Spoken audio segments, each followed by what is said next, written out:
ये समझो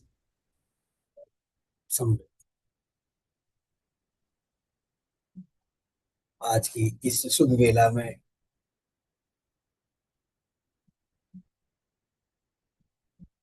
वेदात्री महर्षि जी द्वारा प्रदत्त जीवन के उत्थान के लिए जो नियम बने हैं और सरल रूप में जो हमें अपना कर आगे बढ़ना है, उन सरल तत्वों को यदि हम रोज अपने जीवन में अपना लें तो व्यक्तिगत, पारिवारिक, सामाजिक और विश्व भर में शांति की प्राप्ति की जा सकती है। आज का विषय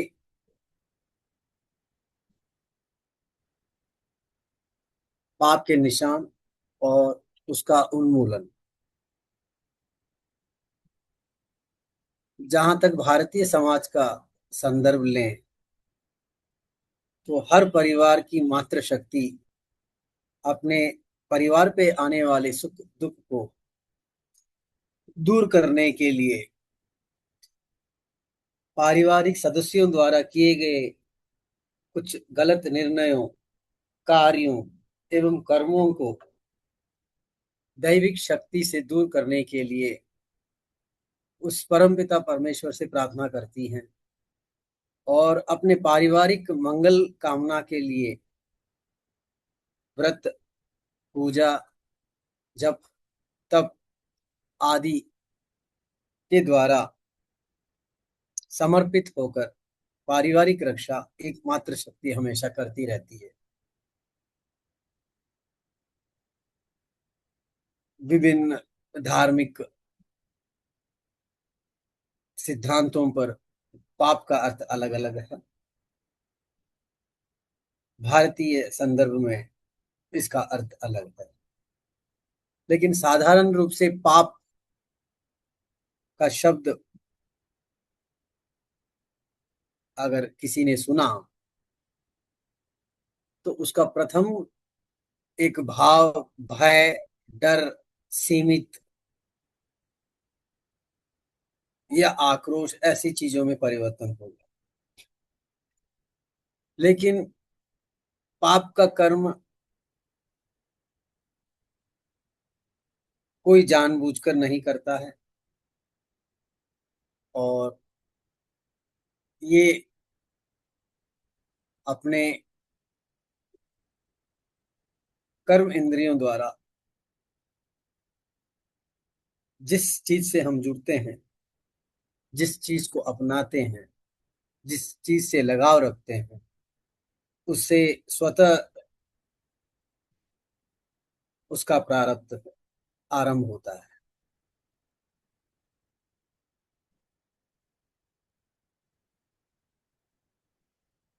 किसी भी वस्तुओं या व्यक्तियों से निकलने वाली चुंबकीय तरंगों का परिणाम ही कर्म के रूप में हमारे भीतर स्थापित होते हैं और जिस चीज से जुड़ते हैं उसका प्रभाव जितना अधिक होगा, उसी प्रकार हमारे मन की तरंगों में भी उसका प्रभाव उतना ही अधिक प्रभावित रूप में हमें एक कर्म के रूप में हमारे भीतर स्थापित होगा। ये तरंगे इतनी शक्तिशाली है कि हम बहुत से शब्द सुनते हैं, जैसे राजा से रंक और रंग से राजा बना दिया जाता है। तो ये तरंगे उतनी शक्तिशाली है। लेकिन जहां तक पाप कर्म का तात्पर्य है, पाप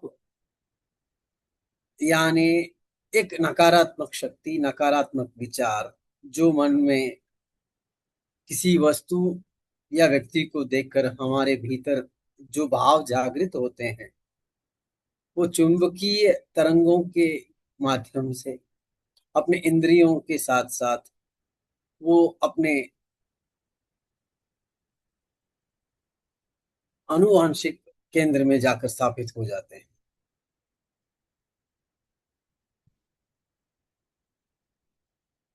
पाप हम विचारों, शब्दों और कर्मों के माध्यम से कार्य करते हैं।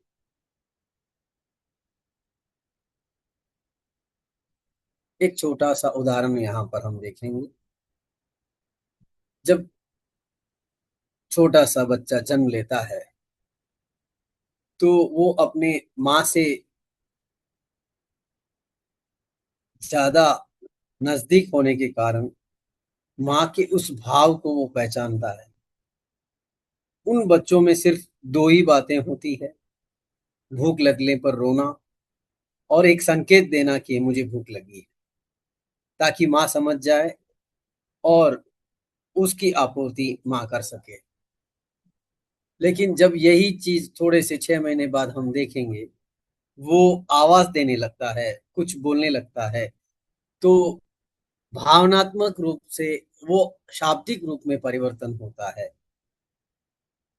और कुछ समय के बाद वो अपना हाथ पैर चलाता है, बच्चा उल्टा गिरता है और अपने हाथ पैर के माध्यम से वो कभी चिल्लाना, कभी रोना, कभी बड़े थोड़ा सा बड़ा होने के बाद चीजों को ना समझ के कारण यहाँ वहाँ फेंकना, तो वो कार्मिक धीरे धीरे उसमें परिवर्तन आता है।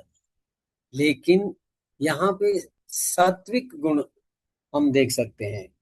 जब यही चीज हम बालक या युवा अवस्था में आते हैं और विश्व के विभिन्न चीजों को हम अपने भावनात्मक और कार्मिक इंद्रियों द्वारा उसे देखते हैं, तो हमारे विचार, शब्द या कर्म इतना सरल नहीं होता जो छोटे से बालक में था। इसका तात्पर्य यह है कि हम जिस चीज को देखते हैं, जिस व्यक्ति से जुड़ते हैं, उसको अपने वैचारिक दृष्टि से उसका आकलन करना शुरू कर देते हैं।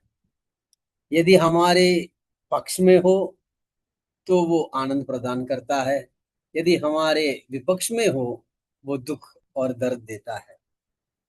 यही चीज यदि स्पष्ट कर दी जाए तो पाप कर्म का ये गुण हमारे भीतर जमेगा ही नहीं, क्योंकि हम मानव हैं।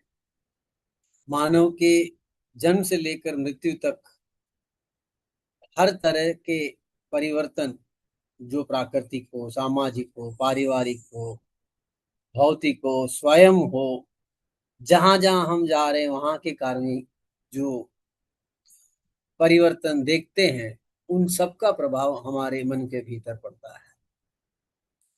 स्वामी जी का कहना है, हर कार्य का परिणाम जरूर सामने आता है। कितना सरल रूप में स्वामी जी ने समझाया है। हमें कर्म करना है भगवत गीता के अनुसार, और कर्म फल की इच्छा नहीं करना है। जो परिणाम हमें मिलने हैं, जो जीवन के उत्थान के लिए आगे राह को प्रशस्त करना है, उसमें ये वाक्य बहुत से लोग सहज रूप से स्वीकार नहीं करेंगे। इसका अर्थ यही है कि मानव हमेशा बाहरी दुनिया के चकाचौंध से अपने आप को लिप्त रख आनंद महसूस करता है, लेकिन वास्तव में एक मानवीय गुण के विपरीत है। इसका सुंदर उदाहरण ये है कि यदि मनुष्य खेत जोतता नहीं, बीज डालता नहीं, पानी का सिंचन देता नहीं, उसका रक्षा करता नहीं, तो आज हमारी थाली में अन्न प्राप्त होना संभव नहीं था। ये विचारों के अंदर यदि हम देखेंगे तो ये विचार सद्गुण के विचार होने के कारण अपने आप को और अपने साथ जो लोग थे उनके जीवन रक्षा के लिए जो जो प्रयत्न अपने बुद्धि के अनुसार वो कर सकता था, उसने किया। और मनुष्य जन्म के बाद जो परिवर्तनशील स्टोनेज, किसी चीज को मारकर खाने से लेके उसके बाद खेत जोतना, फिर पशुओं का पालन करना, उसके बाद उनसे प्राप्त होने वाले आय से अपने आजीविका चलाना, ये सब जो है मानवीय विचारों और जीवन यापन के लिए जो मूल सिद्धांत थे उसके पक्ष में माने जा सकते हैं।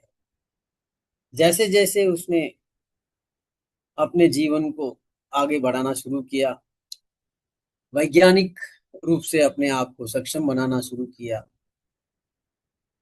तो आज हम एआई के जमाने तक आज पहुंच चुके हैं।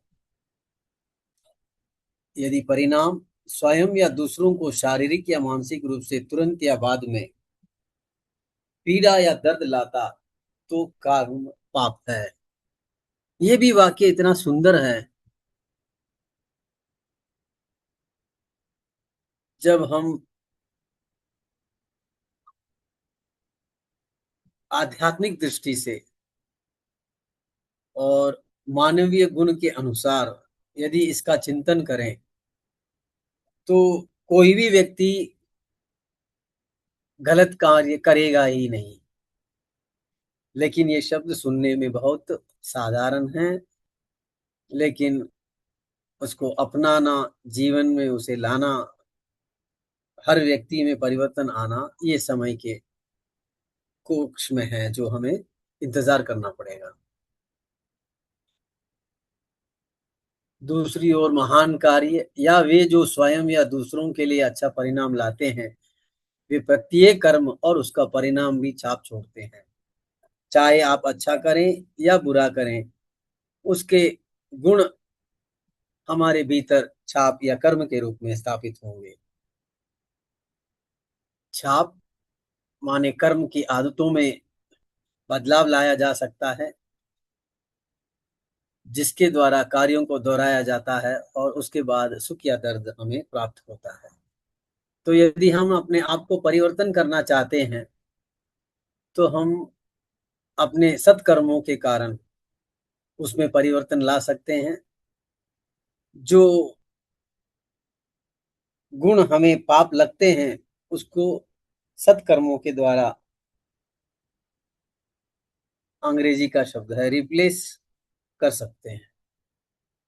अच्छे या बुरे कर्मों में नहीं होते, वे कर्मों का परिणाम है। यदि आप जिस भाव से जिस कार्य को करते हैं, उसी के प्रकार हमें अच्छा या बुरा परिणाम प्राप्त होगा। जो कर्म अच्छे परिणाम लाते हैं उन्हें पवित्र कर्म कहा जाता है, अन्यथा उन्हें पाप कर्म कहा जाता है।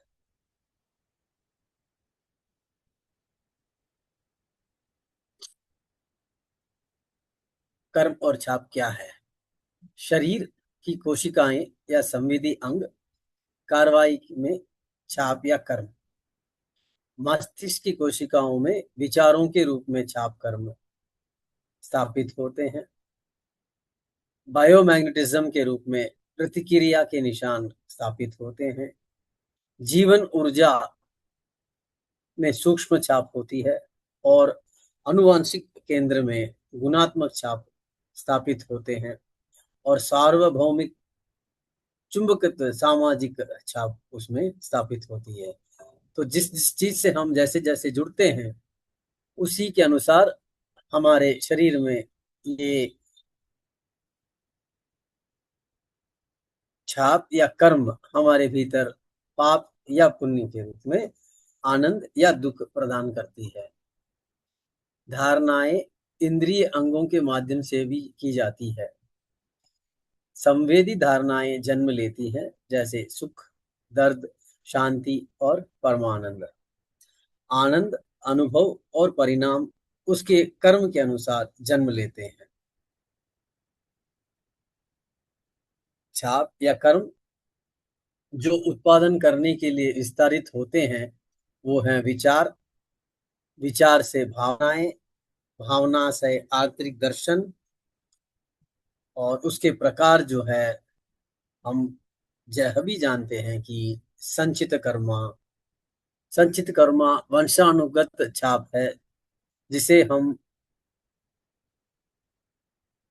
वेदात्रियम द्वारा बताए गए नियमों को पालन करने पर उसे दूर कर सकते हैं। प्रारब्ध कर्मा अपने कार्यों का परिणाम जो भी है वो प्रारब्ध कर्मा है। और अकाम्य कर्मा संचित और प्रारब्ध कर्म से जन्मी जो वैचारिक परिवर्तन मन में है वो अकाम्य कर्मा है। कोई भी छाप बेकार नहीं जाती, यानी कि कोई भी किया हुआ विचार या कर्म व्यक्तिगत या भावात्मक हो वो बेकार कभी नहीं जाती। उन विचारों का एक हिस्सा है और समय के साथ वो प्रकट होता है। शारीरिक, जब चिंताएं बढ़ती है तो शारीरिक बीमारियां बढ़ती है, मन में अशुद्धियों के संकेत होते हैं, आदमी भ्रमित रहता है और जीवन में समस्याएं उसे घेरने लगती है। यहाँ देखने योग्य एक सुंदर बात है कि चिंता चितवत खात है, जड़ मत हो तो सुजान, पाषण पर रसी आवत जात है, देत शील पर निशान। माने सबसे खतरनाक एक भाव अगर मनुष्य के जीवन में है वो है चिंता। चिंता यदि मन के भीतर ग्रसित हो गई तो वो बीमारियां, मन में अनेक तरह के अशुद्ध विचार, मन में अस्पष्टता, और इन चीजों के कारण मन हमेशा समस्याओं से घिरा रहता है। ध्यान और अन्य अभ्यास जो स्वामी जी द्वारा दिए गए हैं उससे जागरूकता और मानसिक शक्ति को बढ़ावा देते हुए हम इन चीजों को दूर कर सकते हैं। ये मन को शुद्ध करने में मदद करते हैं। और जिस चीज से हमें ये पाप के कण जागृत होते हैं उसे दूर करने में हमारा सहायक स्वरूप बनता है। मन आत्मा का मानसिक विस्तार है। इसके चरण हम देखेंगे।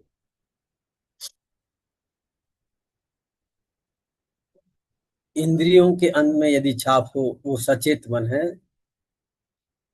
यदि अवचेतन मन के और हम ध्यान देंगे तो ये मस्तिष्क की कोशिकाओं के छाप देतीय माने कर्म बनते हैं। और सुपर कॉशियस माइंड अनुवांशिक केंद्र में अपने छाप छोड़ते हैं। सबसे सुंदर चीज अन्नमय कोश माने सचेत मन, शरीर इंद्रिय अंगों में छाप। मनोमय कोश अचेतन मन, मस्तिष्क के विचार की छाप। प्राणमय कोश अचेतन मन, मस्तिष्क में विचारों की छाप। विज्ञानमय कोश या आनंदमय कोश सुपर कॉन्शियस माइंड, प्रजनन कोशिकाओं में छाप और सार्वभौमिक चुंबकत्व। हम ये सभी जानते हैं कि पांच कोश होते हैं, अन्नमय कोश, मनोमय कोश, प्राणमय कोश, विज्ञानमय कोश, आनंदमय कोश। यदि हम अपने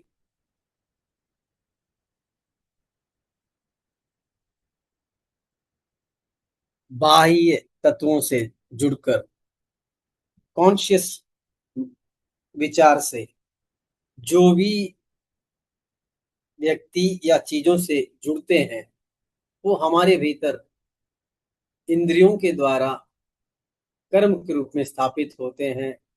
और बाह्य होने के कारण ये अन्नमय कोश में स्थापित होते हैं। मनोमय कोश वो है जिसमें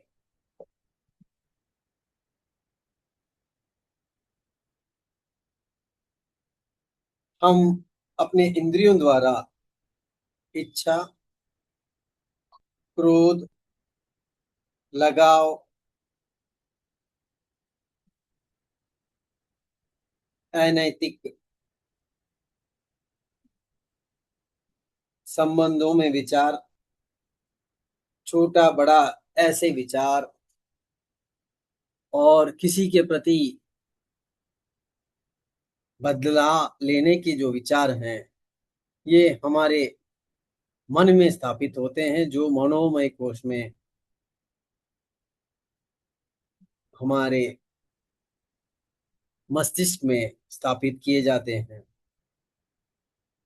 इसको दूर करने के लिए स्वामी जी ने एक सुंदर जो कहा है, वो है,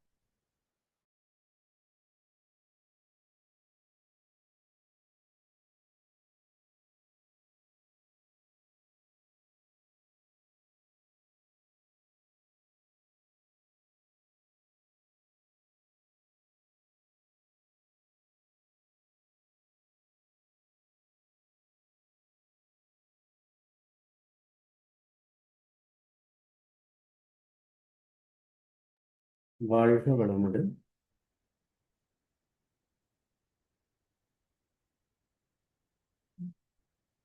भरत जी का वॉइस मुझे नहीं आ रहा है, बाकी लोग किसी को आ रहा है क्या? जी नहीं आ रहा है जी। अच्छा, ओके। लगता है कुछ टेक्निकल इशू है, एक मिनट।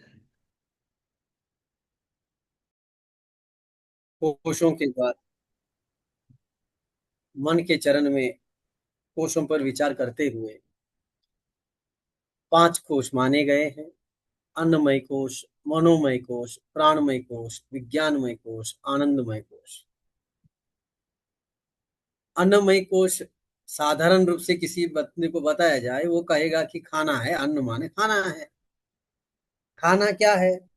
एक बाहरी तत्व जो हमारे रोज और हर समय की आवश्यकता है। तो ये बाह्य तत्व है, जिसे सचेतन मन भूख लगती है, हमें समझ में आता है और हम उसकी पूर्ति करते हैं। लेकिन मनोमय कोश वो जो है, जो इंद्रियों के द्वारा हम जिस चीज से जुड़ते हैं, जिस व्यक्ति से जुड़ते हैं, उसके भीतर जो परिवर्तन आ रहा है, उस परिवर्तन के कारण हमारे भीतर क्रोध, अहम, लगाव, जुड़ाव, द्वेष, घृणा, ऐसी विभिन्न नकारात्मक ऊर्जाएं जागृत होती है, जो मस्तिष्क में जाकर हमारे विचारों के रूप में परिवर्तन कर हमें वो बार बार उन इच्छाओं को पूर्ति के लिए, उन चीजों की प्राप्ति के लिए हमें उकसाती है।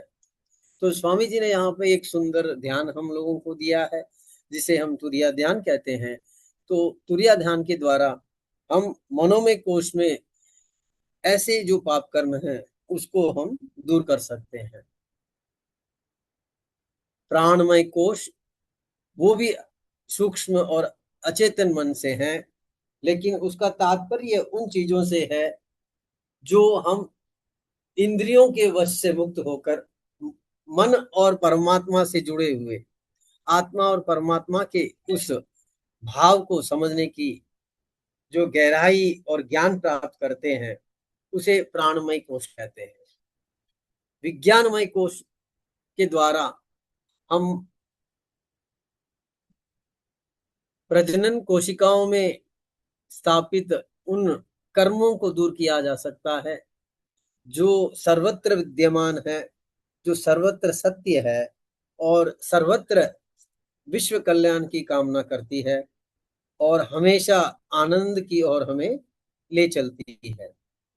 यहाँ पे और एक बात हम ये कह सकते हैं कि जब कभी भी हम कोई अच्छा कार्य करते हैं, या कोई भी व्यक्ति विश्व कल्याण की सोच से कोई शोध कार्य करता है, कोई चीज विश्व के कल्याण के लिए कार्य करते हैं, जैसे बचपन से 200-300 साल का इतिहास हम देखें, तो किसी ने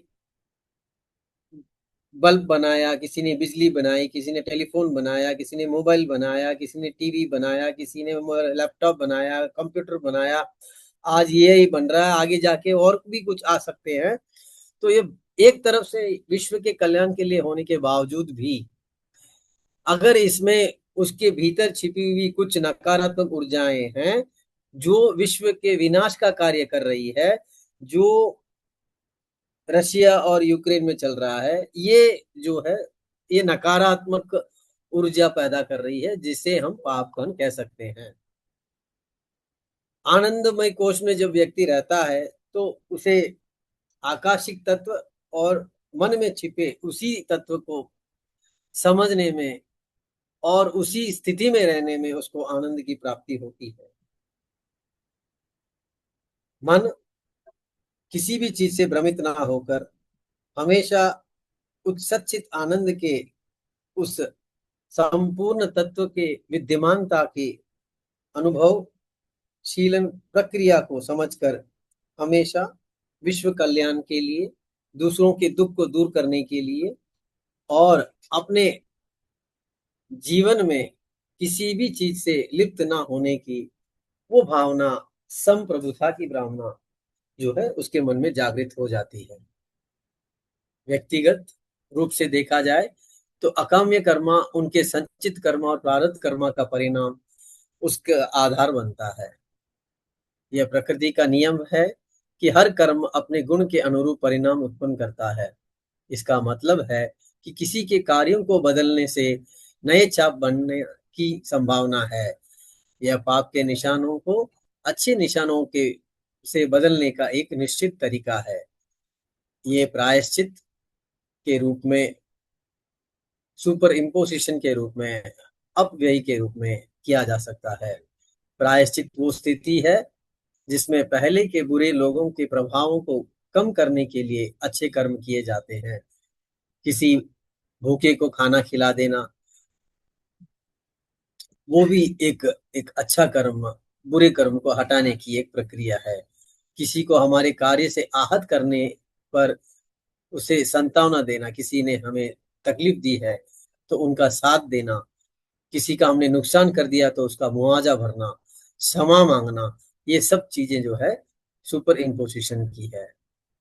सुपर इम्पोजिशन माने बुराई के छाप को अच्छाई के छाप से बदलना, जैसे व्यायाम करना, दवाई से बीमारी को ठीक करना, नेक काम करना, किसी को रास्ता पार करवाना, जितना भी एक पेड़ लगाना, पशुओं को चारा देना, पानी पिलाना, पक्षियों के लिए दाना रखना, ये सब जो है पाप के उन्मूलन की प्रक्रिया है।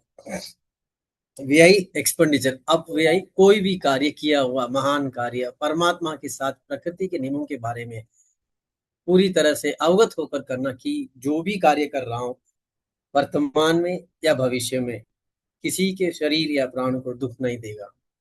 पहले के पाप निशान मिट जाते हैं और नए कभी नहीं बनते हैं।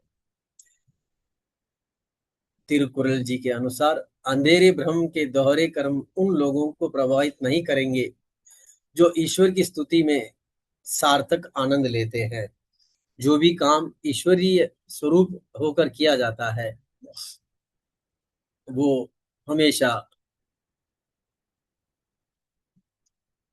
सुंदर फल ही लाता है। मन यानी सचेत मन यह वह चरण है जहां मन इंद्रियों अंगों के साथ काम करता है। भावनाओं से उत्पन्न क्रियाएं इंद्रिय अंगों में छाप छोड़ती है जो पुनः सक्रिय हो जाती है और मन को एक बार फिर से क्रिया दोहराने के लिए प्रेरित करती है। वे ज्ञान में छापे हैं कर्मेंद्रियां, जिन्हें क्रिया की छापों भी कहा जा सकता है। अचेतन मन माने अचेतन मन इंद्रिय अंगों से स्वतंत्र रूप से काम कर सकता है। मन जीवन ऊर्जा के साथ एक हो जाता है और शुद्ध हो जाता है। किसी के जीवन काल के दौरान की गई कार्रवाइयों के परिणाम के छाप मस्तिष्क कोशिकाओं में निहित अनुभवों के छाप इच्छाओं और कार्यों को जन्म देने के लिए विस्तार करते हैं। मस्तिष्क की कोशिकाओं के विचारों और यादों में छाप के रूप में रहती है। सुपर कॉन्शियस माइंड यानी ध्यान और योग के अभ्यास के लिए उपयुक्त मन भटकने से रोका जा सकता है और अपने आप तक ही सीमित रहता है। वे प्रजनन कोशिकाओं के माध्यम से पारित किए जाने वाले छाप हैं जो सार्वभौमिक चुंबकत्व के साथ साथ दूसरों के दिमाग में प्रतिबिंबित करने में सक्षम है। ये छाप ब्रह्मांड की आत्मा में भी प्रतिबिंब होती है। अस्तित्व की चीज को मिटाने के लिए जागरूकता की आवश्यकता है। ताजा छाप से बचने के लिए सद्गुणी जीवन यानी सद्गुण सदाचार जीवन जीने की आवश्यकता है। और आध्यात्मिक जीवन यानी ध्यान और गुणी जीवन से बनता है। तो उसे हम लौकिक और पारलौकिक दोनों को समतुल्य लेकर चल सकते हैं। मन के विस्तार के लिए स्पष्टता की आवश्यकता है। जागरूकता करने के लिए विश्लेषण प्राप्त होगा। जब इन चीजों को समझेंगे तो हमें सहयोग हर तरह से प्राप्त होगा।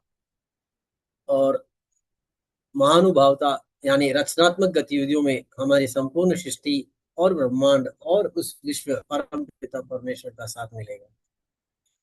मन हमेशा खुशी, संतोष और शांति उस सीमा के साथ बढ़ती है जिस हद तक कोई उपरोक्त मूल्यों को अपनाते हैं।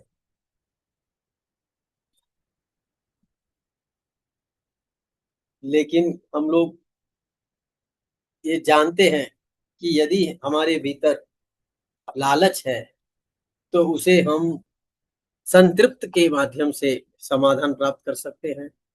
यदि हमारे भीतर क्रोध है तो उसे क्षमा या सहन शक्ति के साथ उसका उन्मूलन कर सकते हैं।